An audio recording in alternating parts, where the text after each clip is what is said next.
Ao Pai voltemos, juntos andemos, eis o tempo de conversão. Os caminhos do Senhor são verdade, são amor. Dirigi os passos meus, em vós espero, ó Senhor. Ele guia o bom caminho, quem errou e quer voltar. Ele é bom, fiel e justo, Ele busca e vem salvar. Agora todo mundo. Eis o tempo de conversão, eis o dia da salvação. Ao Pai voltemos, juntos andemos, eis o tempo de conversão. Queridos telespectadores, que tempo de conversão é esse? Então, acho que vocês já perceberam pelo canto que é um canto dos melhores, dos mais próprios. Nós estamos entrando no tempo da quaresma. Quaresma quer dizer 40 dias, entendeu? Então que nós vamos viver um tempo de silêncio, um tempo de oração, um tempo de reflexão, um tempo assim de ficar mais nas nossas famílias. E quando a gente fala na quaresma, a gente fala também na campanha da fraternidade, que vocês já aprenderam o canto. Quando você fala na quaresma, você pensa também no carnaval. Qual a relação que tem o carnaval com a quaresma? Então, o carnaval, ele começa no Egito e na Grécia. Porque aquele povo antigo não tinha, assim, as leis trabalhistas. Então, eles, durante cada ano, eles davam uma semana inteirinha que o povo pudesse fazer o que quisesse. E pudesse beber, comer, e muita gente faz igual esse pessoal aí, né? Do Egito e da Grécia e de Roma. Então, eles faziam tudo. E depois, eles eles achavam que para desestressar as pessoas, tinha que haver esse período assim de uma semana de folga. Aí o Papa Urbano IV, um cara muito esperto, no século IV, né, também, o que ele faz? Bom, houve o carnaval. Agora, vamos instituir um tempo também de reflexão, de fé. Aí ele cria a quaresma. E nós começamos com a quaresma, e aí o Brasil com a campanha da fraternidade. Por isso que nós entramos com vocês aqui por esse canto. E aí a quaresma começa e para preparar a Páscoa. Então tem esse período todo que nós aproveitamos a retomar a nossa vida cristã com a confissão, com mais oração. Se você faz tempo que não vai na sua igreja, nem que seja durante o dia, nesse tempo de quaresma, você está convidado. Quem é cristão católico, eu acho que não deve frequentar baile. Por que você não deve dançar na quaresma? Não é porque você não deve dançar. Você pode se movimentar. É porque você sai daquele espírito de reflexão. Fique mais em casa nesse tempo. Fique em casa para você sentir o sabor de olhar mais para o seu pai, para sua mãe, dar um carinho para a sua avó, para o seu avô, pegar as crianças mais no colo, preparar uma comidinha boa para você comer quentinho. Juventude, não queira aproveitar tudo uma vez que dá zebra, não dá certo, porque você fica estressado. Então vamos fazer que nem eles faziam, aquele tempo que passou. Agora esses 40 dias, você vai ter uma pausa na sua vida para você retomar, relaxar, sentir a beleza da família. Aí a quaresma tem a campanha da fraternidade para você também se preocupar com o outro, inclusive com a oferta para ajudar as pessoas mais necessitadas. Então isso aí é o que é a quaresma. E daí você vai aproveitar a sentir-se bem com a sua igreja, voltar.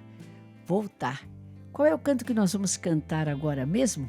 Por um pedaço de pão. Então, por um pedaço de pão, por que eu coloquei esse canto aqui? Porque o evangelho de hoje é um evangelho bem complexo. Se eu fosse escrever ou reescrever ou sentir, porque o evangelho foi escrito depois, né? Primeiro Jesus, eles não escreveram, eles só escreveram depois de muito tempo, entendeu? que foi escrito os evangelhos, porque o povo, os apóstolos, os discípulos, os sábios evangelistas falaram, não podemos perder a mensagem. E se a gente não escrever, se perde. Quando você quer fazer história de alguma coisa, eu lembro quando eu fui fazer a história de Apucarana, dos 50 anos da catedral, o que eu fiz? Tinha o Chiquinho, que era, a gente falar que era o Chiquinho Gago, ele era jornalista. Ele tinha tudo escrito, e o seu Rosa também. Eles tinham tudo escrito, nós conseguimos toda mais veracidade da história com os escritos, porque as palavras tinham se perdido. Então os evangelhos foram escritos mais tarde. Então esse evangelho de hoje, eles falam que é das tentações. Existe uma tradição, eles falam não, que a liturgia toda vai cantar, vai falar isso aí, que Jesus viveu as 3 tentações. Mas a retórica, quando eu falo retórica, a maneira de falar, eu acho que foi um pouco assim que devia ser mudada. Porque o livro Deus Conosco e a Bíblia vai falar que Jesus foi para o deserto, né? E que o diabo, fala de tentação do diabo, esquece o diabo. Jesus, ele foi para o deserto porque ele quis. Isso aí você encontra em histórias verdadeiras, em escritos mais antigos. Ele quis saber, ter certeza absoluta da sua missão. Então, no deserto sempre foi o lugar que os monges atualmente vão também, que as pessoas vão para longe. Por que o pessoal vai fazer retiro lá para o meio do mato? Já vem daí, ó. Então, Jesus quis ir para o deserto e ter uma segurança da sua missão, que ele sentiu que o pessoal, o poder romano, o poder judaico já queria condená-lo, porque ele falou que ele vinha trazer um reino novo. Ele não veio prometer o céu, não. Ele veio trazer um reino novo, uma maneira nova, uma ordem nova. Daí ele queria ter certeza, porque ele tinha certeza também que ele ia ser morto e condenado antes da ressurreição. Entendeu? Que o Pai, Deus, garantiu para ele, e ele também é Deus, por isso ele ia ressuscitar. Então ele foi para o deserto e conta a Bíblia e também o Deus Conosco, que aí ele sentiu muita fome e ele teve uma tentação de comer muito, de comer muito. Aí ele começou a perceber que não só de pão vive o homem. E o Evangelho fala que o espírito do mal, entendeu? Falou para ele, não tem nada de espírito de mal falando, ele é que sentiu que ele devia, não é só de pão que vive o homem, mas é de toda palavra que vai da boca de Deus. E o Padre Zezinho, quero interromper agora o Evangelho e cantar um pedaço do canto do Padre Zezinho, por um pedaço de pão. Quanta gente por um pedaço de pão se mata, e por um pedaço de pão, inclusive com a ganância, que quer comer tudo de uma vez. Quando tem uma enchente, já notou? O cara vai lá e compra tudo no mercado. Ele não pensa que os outros também precisam. Ele pensa só nele. Então, por um pedaço de pão. Vamos ver o que acontece por causa de um pedaço de pão. É isso que o Padre Zezinho quer dizer aqui com esse canto. Vamos lá, então?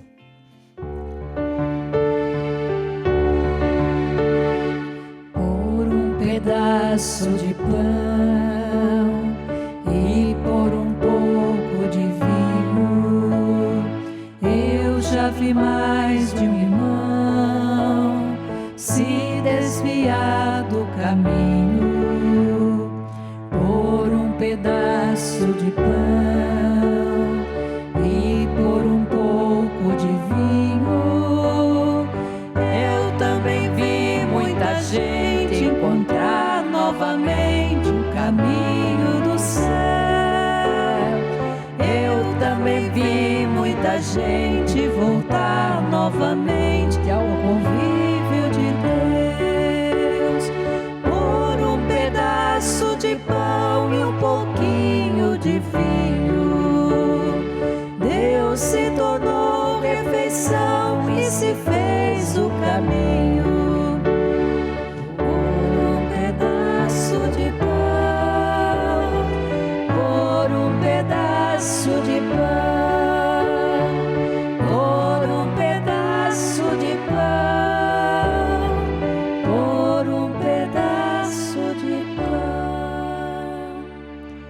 essa foi a primeira tentação que o Evangelho fala nesse domingo.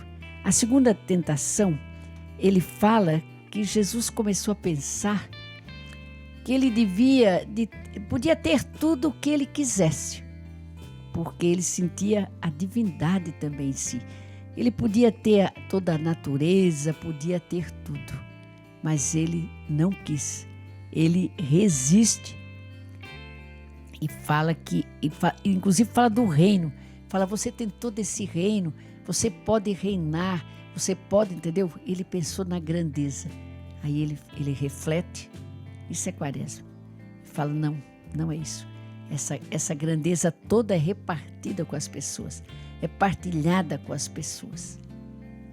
Depois, uma terceira tentação que ele sente, Jesus ele reflete, é sobre a presunção.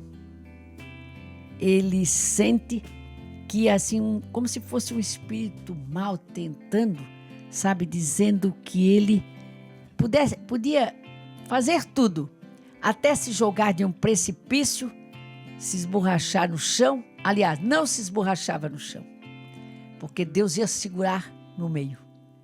Daí ele fala e pensa no deserto sozinho. Não tentarás o Senhor teu Deus. Ele lembra disso. E lembra da presunção, lembra da confiança em Deus. Então, vocês vão ver esses 3 aspectos, né? Que vocês já sentiram: a comida, o ter e o poder, e também a tentação ou a presunção. Mas ele confiava no Pai. Por isso esse canto é muito bonito para você cantar também, ou na hora da comunhão, ou depois que cantou o Evangelho. Quando o meu servo chamar, ele se lembra de Deus Pai. Quando ele lembra de Deus Pai, ele lembra da divindade. Então vamos lá.